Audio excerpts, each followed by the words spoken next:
the justice for Mohbad that we all have been seeking for. The journey so far, it has not been easy. But right now, we have come to that moment, the moment of truth, the moment where everything hidden comes to light. That very moment where all lies, manipulation, everything has come to light. Somehow it seems justice for Mohbad, yeah, it's justice for Mohbad. We are beginning to see the channel that justice is going to come from. And what you're about to experience in some few minutes, it will make you consider, to make you kind of begin to consider where you stand. Do you want to think objectively or with sentiment? These are getting more clearly expressed. So, there were certain moves that were made recently so that we can arrive where we need to get to.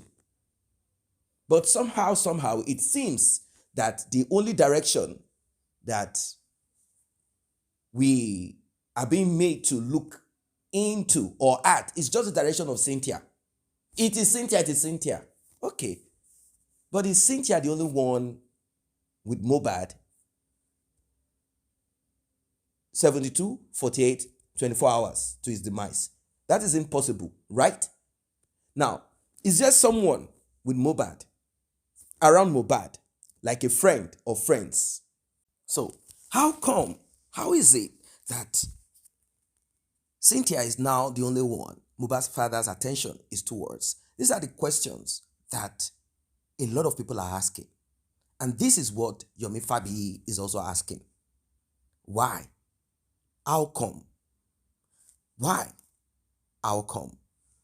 I know it might be difficult for Mohbad's father to drag Adura into this, but he did to an extent, and it came from Mohbad's so-called uncle, Darusha the Embalmer. Mohbad's father told the police, go ahead, since they say Adura is the one that embalmed and not Darusha. Do the needful. Mohbad's mother came out screaming, you want to finish your only remaining son from me? No, I will fight to finish. It is not possible. And when we started looking at it, we didn't get clarity. What exactly are they covering? What is happening? Well, ladies and gentlemen, you don't have to think too deep. It has been done for you. I want you to pay attention. Like and share. Tap on the subscribe button. Turn on the notification bell. Returning subscribers, those that have been here, I say a very big thank you to you. And to those that have tapped on the thanks button, the one with the love icon, $sign in the middle of it, may God bless you. May God replenish your pockets. May your pockets never run dry. Let's get right into it. Ọ̀sàré èyí tí ó mọ̀wẹ́ èyí tí ó mọ̀wẹ́ kò gbọ́dọ̀ ta fèlèfèlè. Ewì ṣe bá wa ló ń pè dé fáwọn tó méde o. You know, like I said, like I always tell those that cares to listen, trust me, guys, you standing up firm, when it draw, trust me, it will come, and it is coming. Mo ti sọ severally. It's going to be a bumpy ride because it's about 4%. It's going to be bumpy. Mo ti sọ severally. 4%, ó máa dàbí pé ó gùn gan. Mari, tẹ́ bá ti bẹ̀rẹ̀ sí rí ìwà oríṣiríṣi, ẹ máa wà bothered over and over. Ẹ má gbàgbé, I am on the field.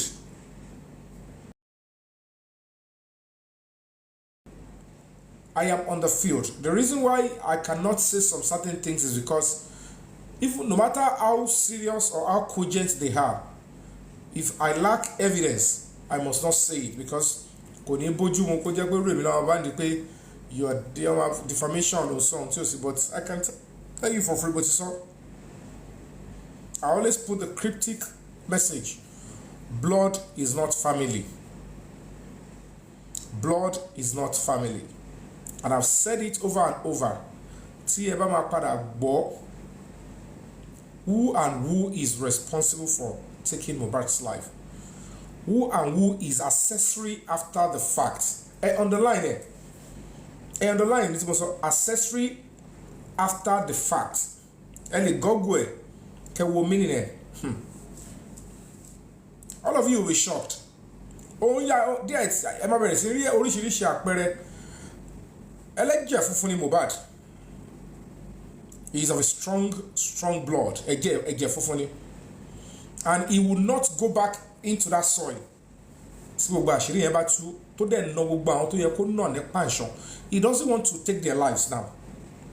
Tó bá gba justice sàn, èyí tó bá máa sọdá, èyí tó máa kó àkù.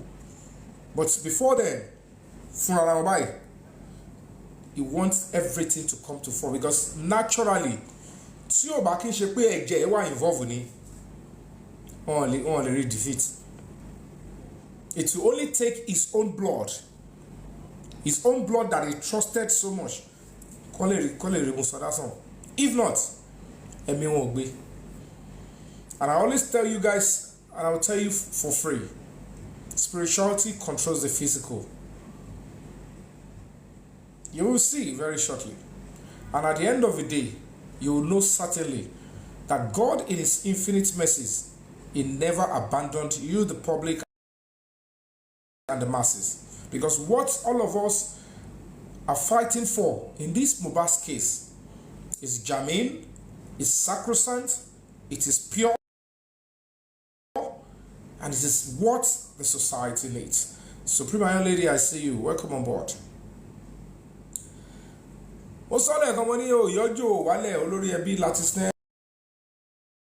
Kafata, that is another giant.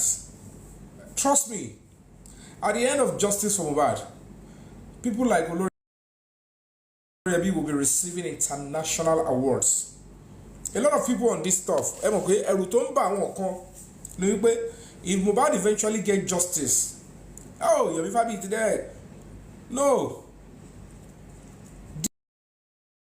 This is a movement that has history. Movement tó ní history ni. Ìlú kọ̀ọ̀kan máa dìde láwọn tó bá dúró kanlẹ̀. Olórí Ẹbí is a country, is an institution on its own in terms of justice. He has experience. Wọ́n ti rí, okay, báyìí ni mo wà, ọ̀yìn báyìí lẹ́yìn pé ẹ̀yìn kan báyìí lẹ́yìn ṣe. Now that he is able, kò sọmọdé now. So, history of justice for Mohbad, his name is going to be written in gold and silver. Kò easy láti stand firm. Tó bá dé stage kan ìjì máa wà. The decision he took a decision of a father. He took a decision of a leader. He took decision of a honest Nigerian. He took decision of a justice fighter. Tó bá jọ wọn lómi ní ayé gẹ̀rẹ̀. So, the first person I'm going to be giving a round of applause today is Olori Ebi. He dedicated his time. He annexed his followers, his people. Say, let us come together and fight for this young boy that we are not going to even see forever. But the justice that we are looking for Mohbad, mo ti sọ ti pẹ́, ara àwọn ẹbí ẹ̀ òun la máa gbà kọjá tá a máa fi rí justice yẹn. And that is why I said clearly, I don't care who is involved. Whoever I find that is necessary to be held accountable, I will face the person head on. That is why at the end of the day, whatever it is, wọ́n kọ́ máa try ni o. Because as it is now, the government and the police will look at it. It's only little time we're going to give you to mess up this particular institution. Wọ́n ò lè ti torí ẹbí kan, wọ́n ò lè ti torí èèyàn kan àbí méjì kan. A selected few of people kan wá jẹ́ kan kí àbùkù kó bá Nigerian police force.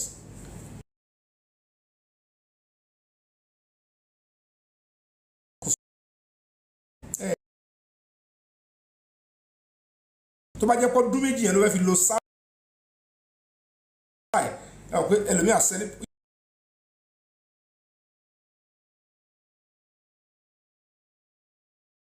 parẹ́ tí ló pè mí.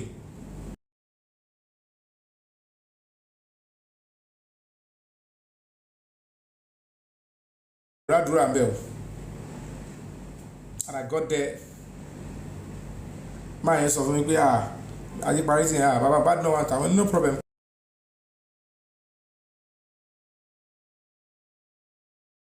You should come in. And I said, move for us. It could be Agbanjolo. But I gave hint to all of you. Money gbogbo àwọn tó wà nínú ọ́fíìsì yẹn jọ yẹn. Wọ́n ní mi gbọ́dọ̀ sọ̀rọ̀ lórí social media. Ẹni tó bá ń tẹ̀lé mi, you should remember. Bàbá yóò sọ not said anything. Àwọn ni wọ́n sọ kó sọ fún mi pé ẹ sọ fún Yomi kó má sọ̀rọ̀ lórí social media.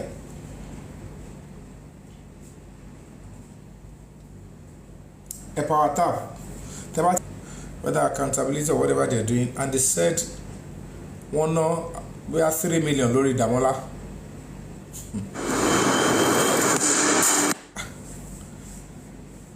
Lórí Damola. One no owó lórí Damola. For what? And then, quite funny and sadly, while the police were trying to investigate and get to the root of the matter, everybody because weeks time we going to round up and get if they have allowed them at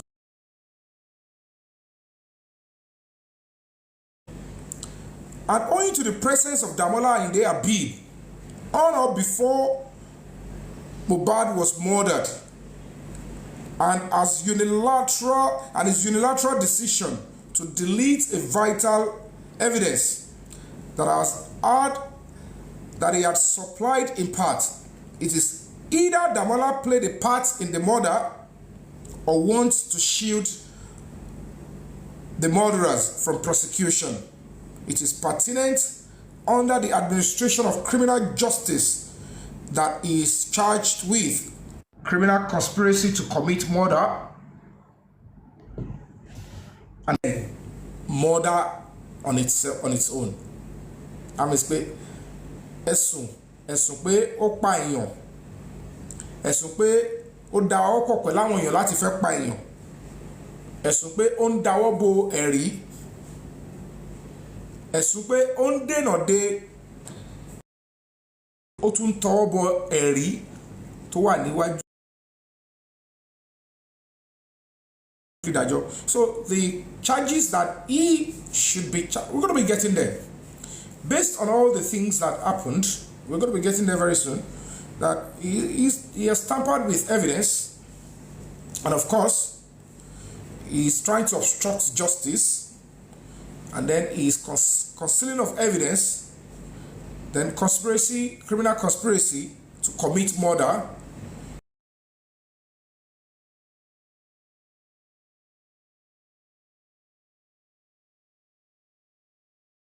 and then murder in itself. And then number 6, illegal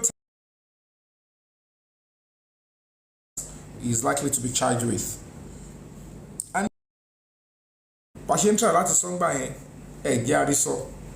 you allow them to continue to do whatever they do. But it's quite sad that everybody is not donated to my foundation to support any cause of justice. And with my experience, I don't need to be spoon-fed. Ibi tí n bá rí pé a máa rìn legitimately tí justice máa wá, I will walk that path.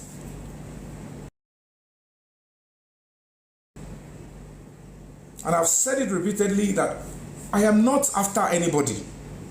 But this justice that we are looking for, it be justice that we are looking for, it be tó bá ti lọ lèmi máa tẹ̀lé. Because I am following the light of justice. Tó bá tàn lọ sí ọ̀dọ̀ ìyá Mohbad, I will follow. Please, you have a case. Tó bá tàn lọ sọ́dọ̀ àdúrà, I will never compromise. Tó bá tàn lọ sọ́dọ̀ bàbá Mohbad, I will never raise up. Torí ṣọ́kà máa pọ̀ mbẹ̀.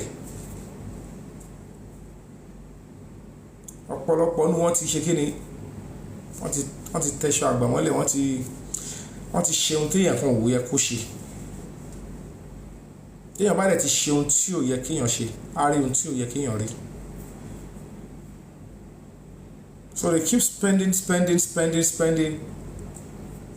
But tó bá dé stage kan mo sọ, ó máa rẹ owó tó ń ná yẹn. It is getting closer. Tẹ́ bá rí anybody tó ń ṣìwà wọ́n sìn, àmì ara ti sọ fún wọn pé òótọ́ ti fẹ́ brulẹ̀. It's not because anything. Nobody is gbọ́ngbọ́n kan síbi kankan. Ojú inú òun ni kẹ́ lò. Ojú inú gbọ́ngbọ́n kan síbi kankan àfẹ́ni tó bá ń tirẹ̀. Don't find excuse for anybody's actions at this time. Everybody ló mọ ohun tó ń ṣe. They know what they are doing. Tẹ́ bá padà mọ gbogbo ohun tó ṣẹlẹ̀, tẹ́ mọ role everybody play. Kò sí tẹ́ máa nà ń bẹ̀, kò sí ẹ kàn máa sọ lọ́rọ̀ ni. Ṣùgbọ́n in tó wà important ń bẹ jù. Will you learn from this whole process tó bá ṣe tán? Ṣé máa kàn sọ lọ́rọ̀ ni? Are you just going to gossip about it? Or you will learn and prepare your children and prepare yourself? Because even after this justice for Mohbad, if you fail to learn something and adjust with your life, it's dangerous. Only dollar come out the family yẹn mọ́. But lọ́wọ́lọ́wọ́ yìí, she is part of the family. Kò ń ṣe gbogbo rẹ̀ náà lè máa kó dànù. Because at the end of the day, ìrírí ayé ò kì í fi ní títí kó fi nípa, ọgbọ́n ló fi ń kọ́ni.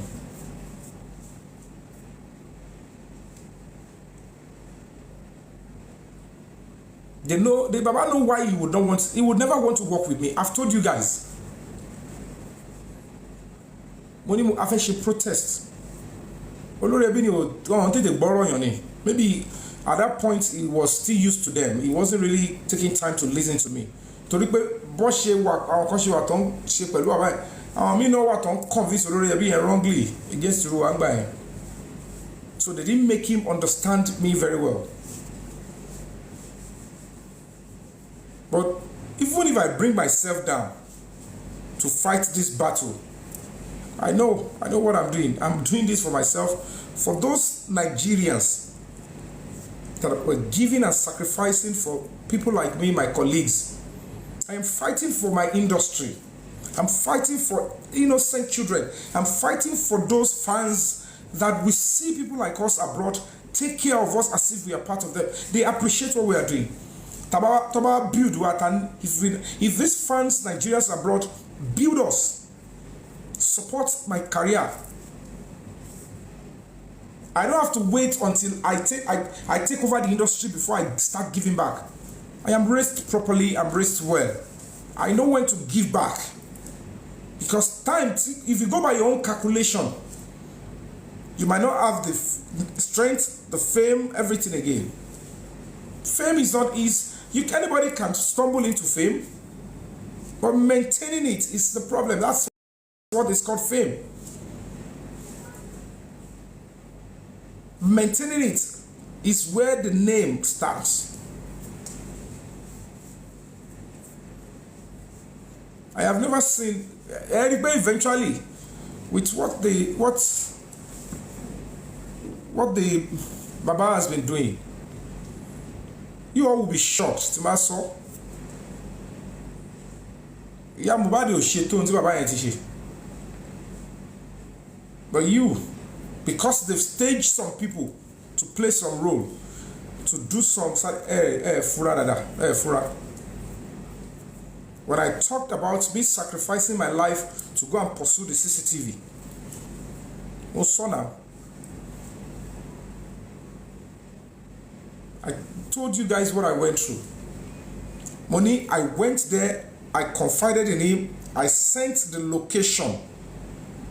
Must send the coordinates. But in case if I go missing, this is my last location. Lórí ọ̀rọ̀ Ọmọlọ́mọ.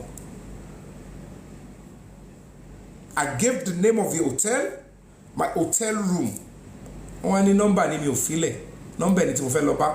When I know I was going to be removing my security, mi ní fi nọ́mbà yẹn lẹ̀. But nọ́mbà ẹni yẹn mi ò gbọ́dọ̀ filẹ̀ jù lórí fóònù yẹn kó pẹ́. Ni mo ní ṣe ti rí, I am deleting this chat now. Because tó bá compromise the phone yẹn, wọ́n máa mẹni tí mo fẹ́ lọ bá. Mo ní láti ìgbà yẹn tí mo fi kúrò bẹ́ẹ̀ tí mo fi escape, wọ́n ò mẹ́nu bà. The other lady countered it, said, "You don't talk like that. That is wrong. How are you sure?" That means they know what they did. They know what they did.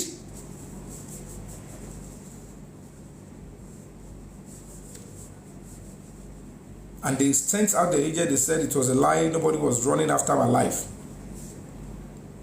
Oh. It's still from them same circle. Ṣé mo ṣẹ̀ wọ́n náà nìyẹn, mo ṣe ohun tí ò dá nìyẹn.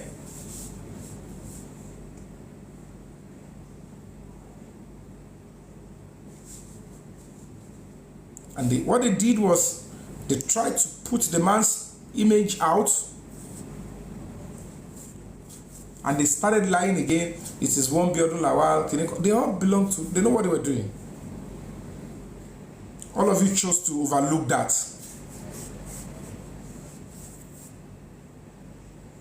So, one was surprised. Why are you shocked now? She ma shocked dada. She ma buying. Because only obe okay me kwagba. It's when it is time. Talk about sorry. You will be shocked eventually. But at the end of the day, we will shock you on the social media because I will only appeal to you, learn from the whole process, because the money can finish my soul way till we back at home. Talk. If you don't learn from it, it's going to be a waste of time. Because you are not in this justice from bad to come and talk only. God wants each and every person to pick something to fortify their morality and prepare for the future, for themselves and their children.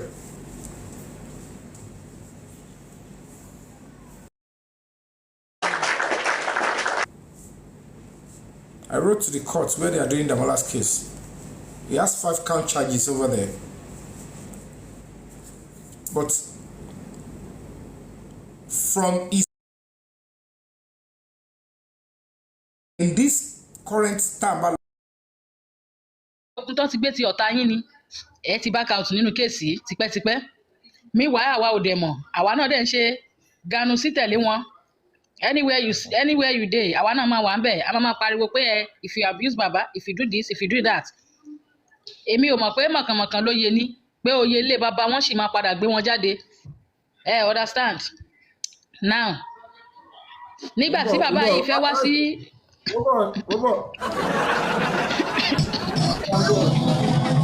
Ṣì ń bọ̀ wá gbé wọn wọ̀. Meanwhile nígbà tẹ́ kọ́kọ́ jáde lọ́jọ́ kìíní àná ibi tẹ́mi ti mọ̀ pé rọ́nà ń pa màá sọ fún yín lénìí.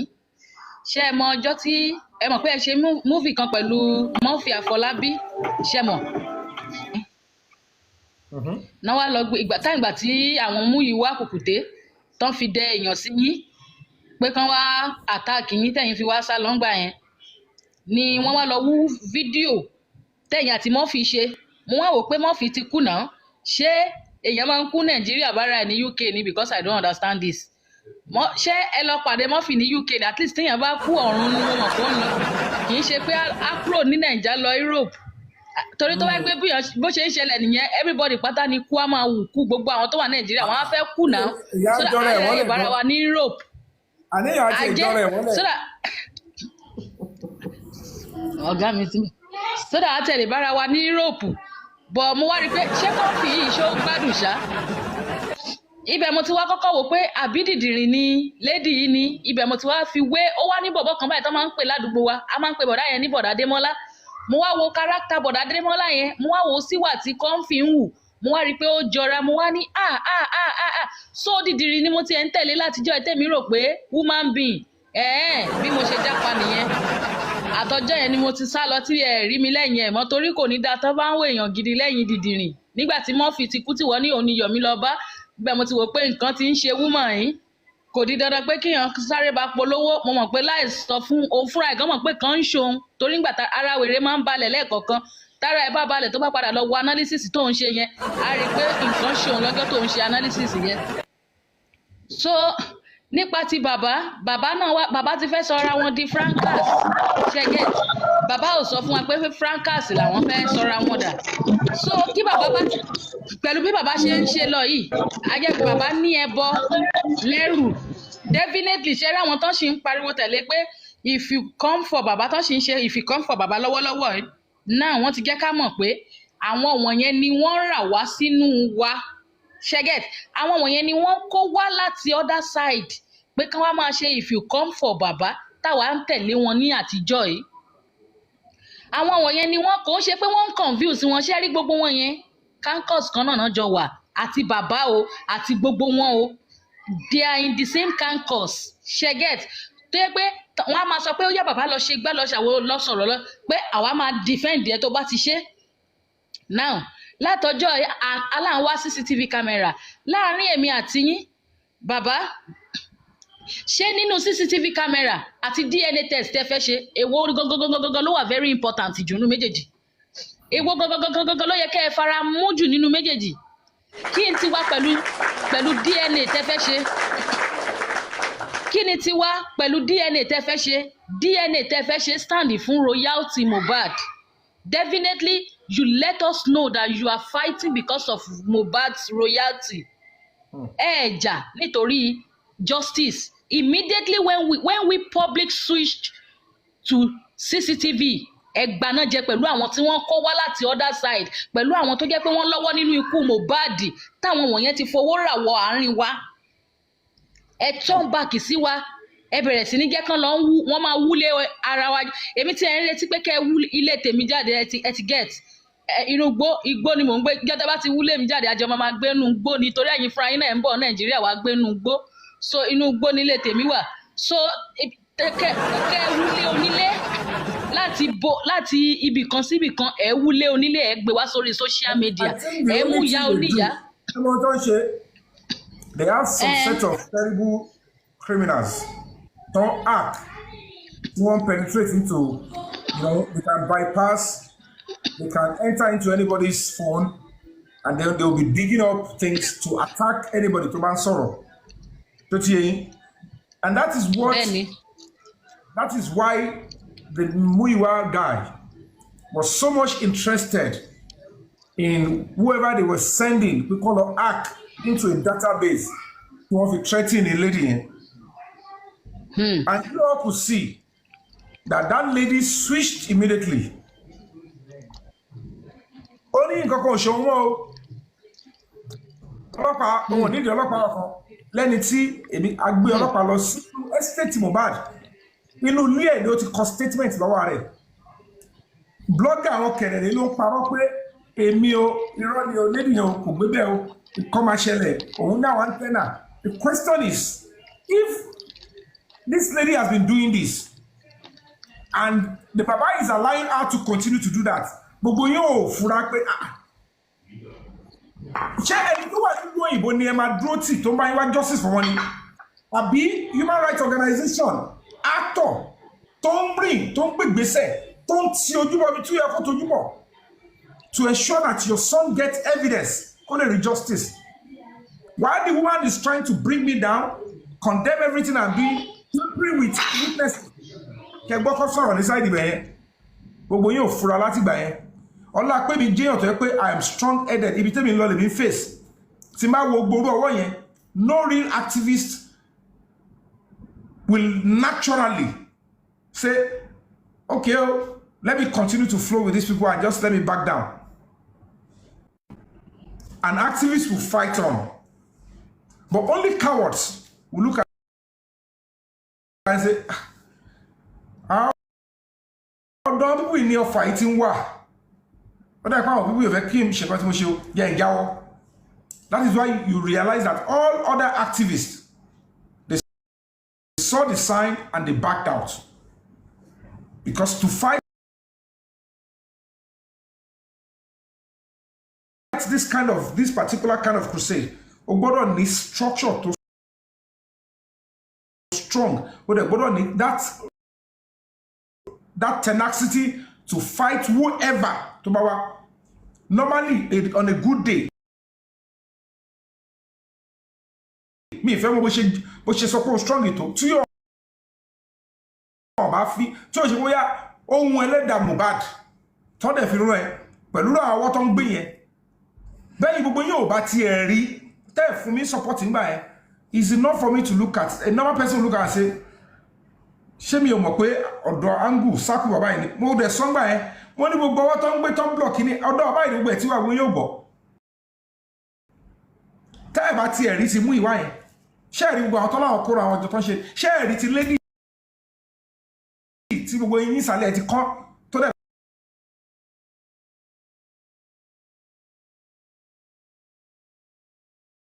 àwọn arúgbó 90 lẹ́kùn àwọn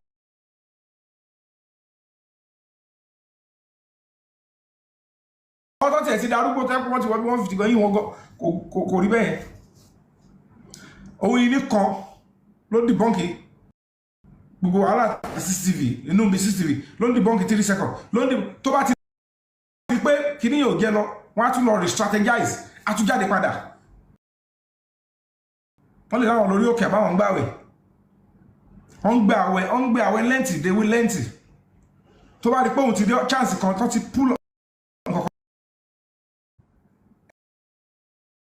ní máa bèèrè pé ikú rò ló pọ̀ ọmọ yín nígbà tí ọmọ yín kan wà bẹ́ẹ̀ tí ò sọtọ́ fún yín people will not support him. At the end,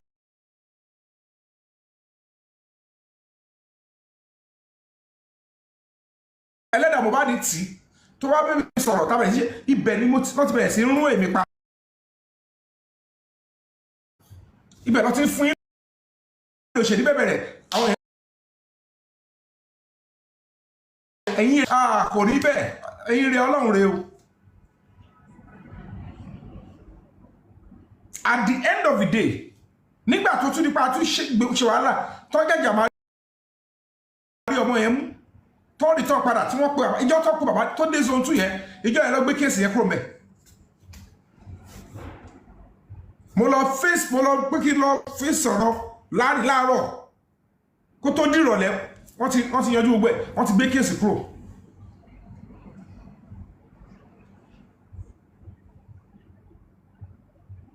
wọ́n ti gbé kúrò bẹ́ẹ̀ àwọn ẹ̀rẹ́ tí wọ́n ti crack kan lọ. I don't know what just happened. I came back, they said wọ́n ní kọ́ padà lọ sí pants. This is what happened. The same thing happened nígbà tá lọ ti àwọn láyé.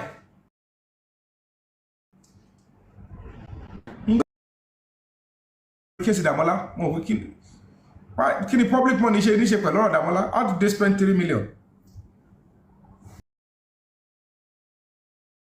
To commit murder, obstruction of justice, tampering with homicide evidence, and adájọba wo báyìí ní pé what are you saying? You were in the house with Mohbad. Adura, you were in the house with Mohbad. Damola now sent a description of how Mohbad actually probably pied. Whatever it is that is in that shot, tó bá jẹ́ àdúrà ló kọ́ Damola rí, tó bá jẹ́ Dàmọ́lá ló ń kọ́ àdúrà open desk they are going down for the same thing don't bother ibi tó bá wọn kọ́ ti sí.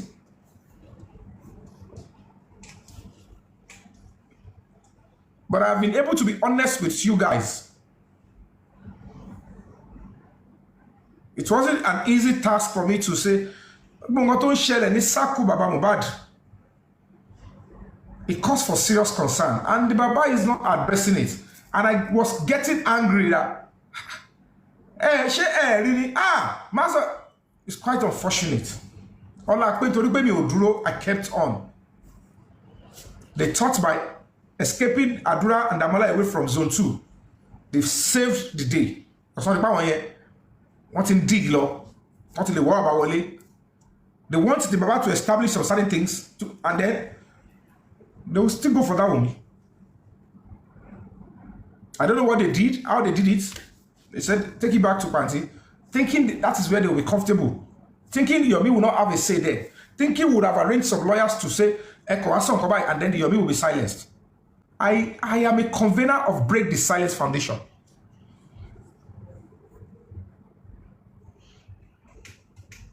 You can't silence me. I cannot be silenced. And the public and Mohbad will get justice. So we'll be talking about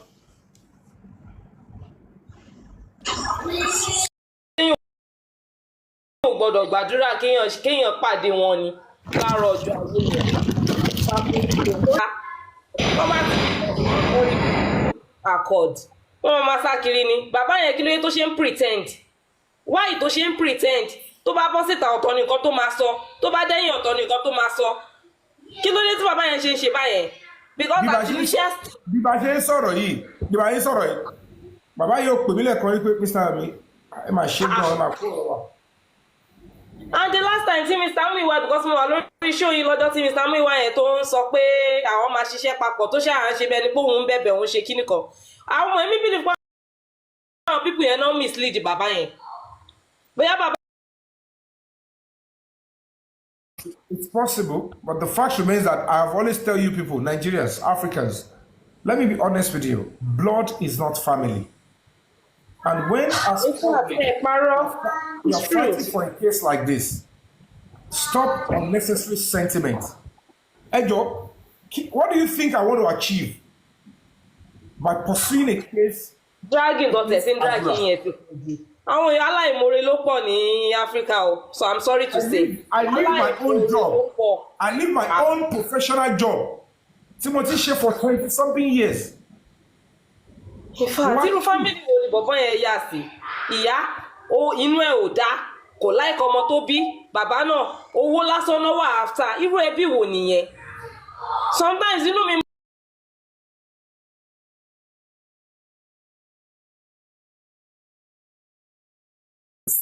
Man decide for you, that's good. You like it, but baba yẹn mi ò understand baba yẹn o. I don't understand o. Bí a tó máa san wọ́n délẹ̀ kan bí wọ́n máa straight because wọ́n máa lọ bẹ́ẹ̀ wọ́n máa lọ wọ́n máa lọ wọ́n máa lọ bẹ́ẹ̀ èmi fọ mí gan ṣe mi ò máa ọ̀rọ̀ tó máa ń sọ kò kí ń freak èmi mo tẹ̀ máa ń gbé kúrò ń bẹ́ẹ̀ ni because mi ò I'm not a social media person but má ti rin ibà ìmọ̀ máa like because me I don't talk I don't like a social life. Me, I don't like coming up online or video. I'm not a social media person. I don't like it. I like privacy.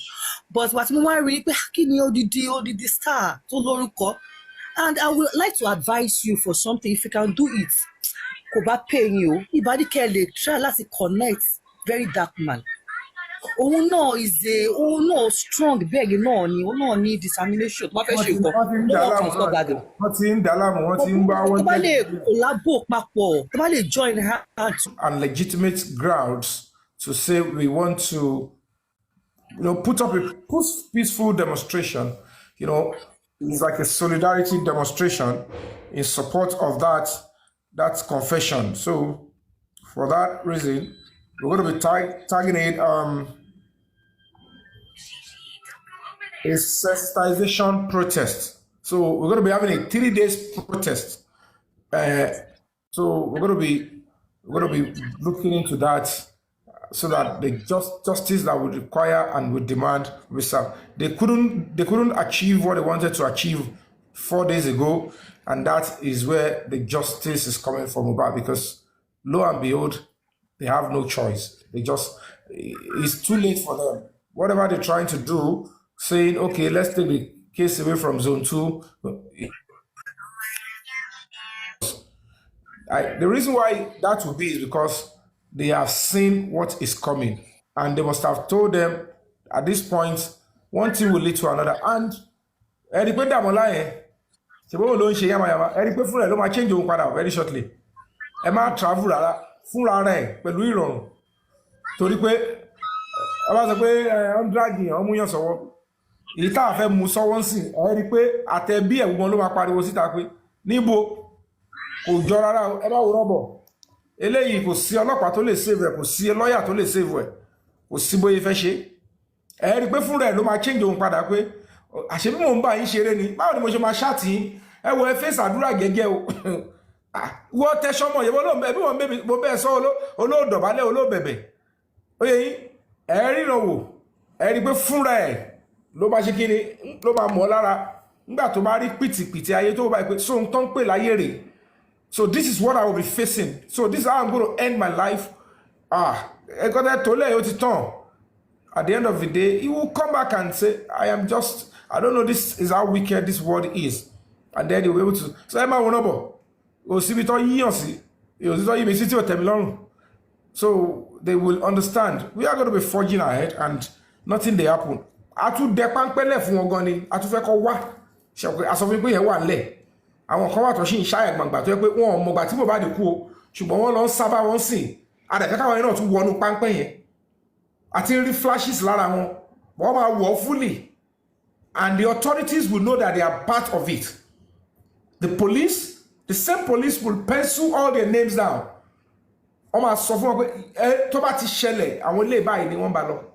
So, whatever the case may be, we are getting justice for Mohbad and we all need to hold ourselves. We on this side.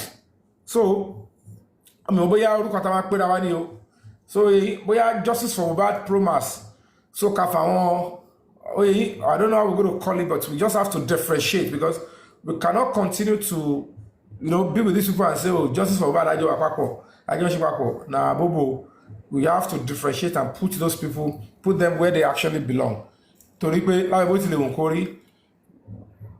to back pay, what they are coming to Yonju and Sukonsiwaju, when it is time, they will know that your mission na lie. Uncle na lie. I saw the physical. Opada the court 4 count charges. When na lie, you are lying in Kirikon. It is Damola that Kirikon. You are his attention freak.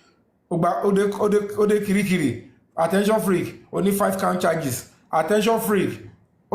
3 seconds video real. Fake ni. They are going to face it.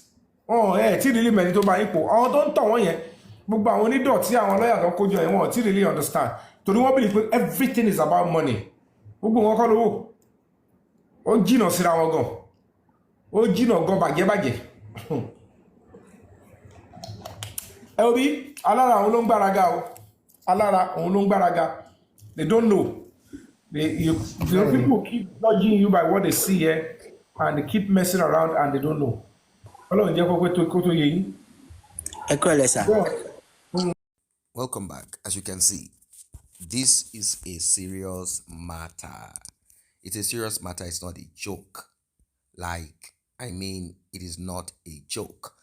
Yomi Fabi has expressed himself. He has said it times without number that Mohbad's father, he might be seeking for justice, but the way and direction that he is seeking for it will not yield any result. He said, all this while this man said he's seeking for justice with his legal team and whoever. What concrete have they achieved? Is it DNA? Ordinary DNA. Is that what they have achieved? What have they established that makes sense? Something we can hold on to? Or are we going to continue with the rigmarole and the train of nowhere called Coroner Inquest? What exactly? If we need to get something done, according to him, it has to be done by a body that has no attachment to the family, a body that is blind, and he said his NGO can be useful for this one. He said there is no need of us raising money to support what will not yield any result. That the best option, the best way to go about these things is to go into it deep, outrightly, focus outrightly, and get answers. And let us be fair. Yomi has been practical about some of this. I'm not saying everything. Yeah, he has been practical about some of these things, and we have seen certain things. I'm not saying, oh no, Mohbad's father they didn't do this and that. Obviously, Mohbad's father cannot directly do nothing. It is just the empathy that people show to him that makes him appear like he's there. He's, let me say, inconsequential, sort of. Apart from availing himself to go to the coroner inquest, which he has to do, it is his son. Apart from that, there is nothing intellectual, nothing extraordinary that Mohbad's father can provide, apart from the public sponsoring lawyers.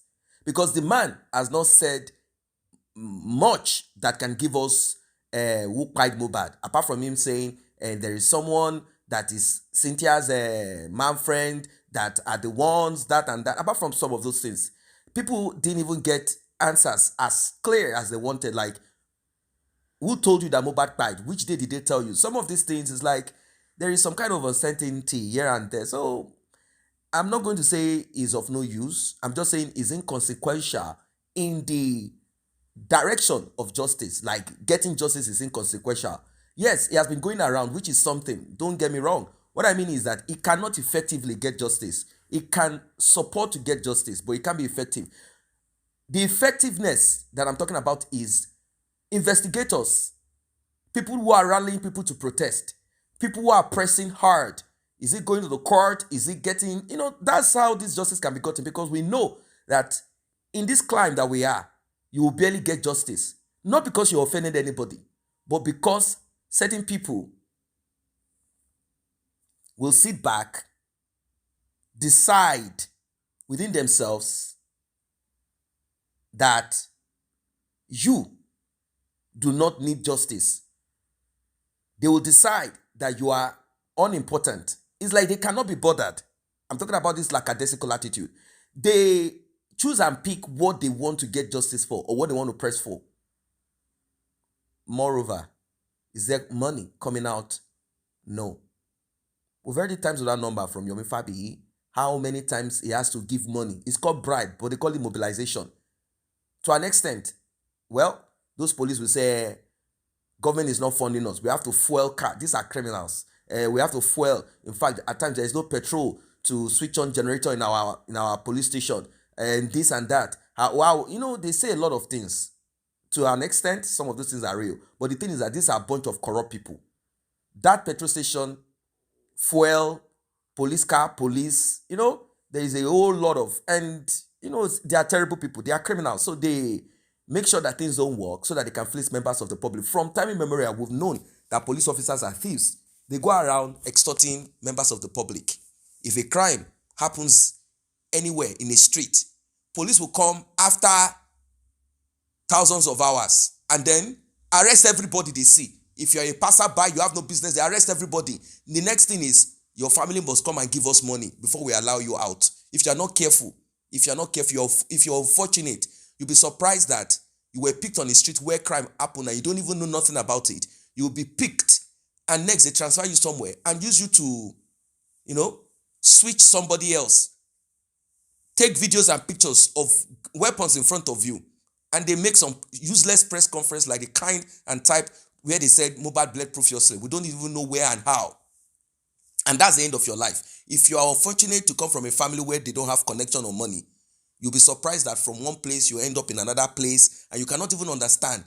Your story will be like every other story. I was walking back from work in a street. They said crime happened or something happened there. That's how they picked me. I don't even know why I'm here. Before you will say your story, you've spent 3 years, 4 years in prison for nothing.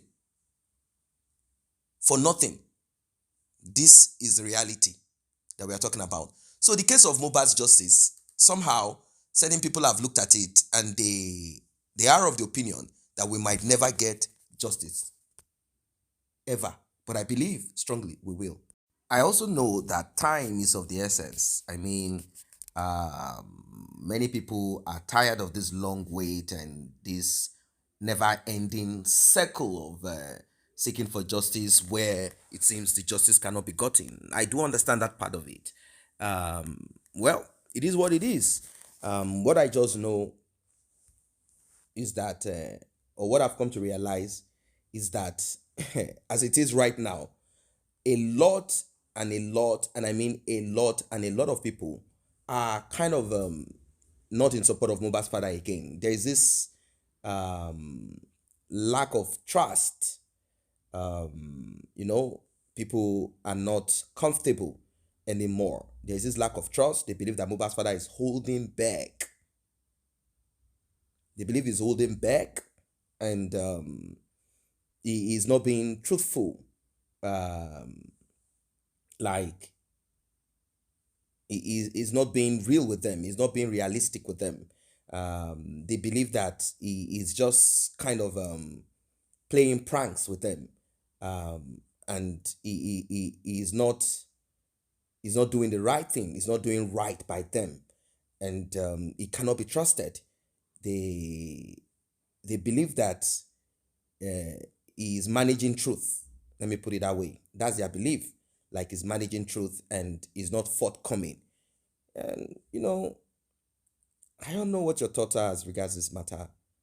Like, I don't really know what you think about it because so many things are going on. Like a lot of things are going on here and there. So much going on. Well, let us hope. Let us hope and wish that we will arrive somewhere on this matter of justice for Mohbad.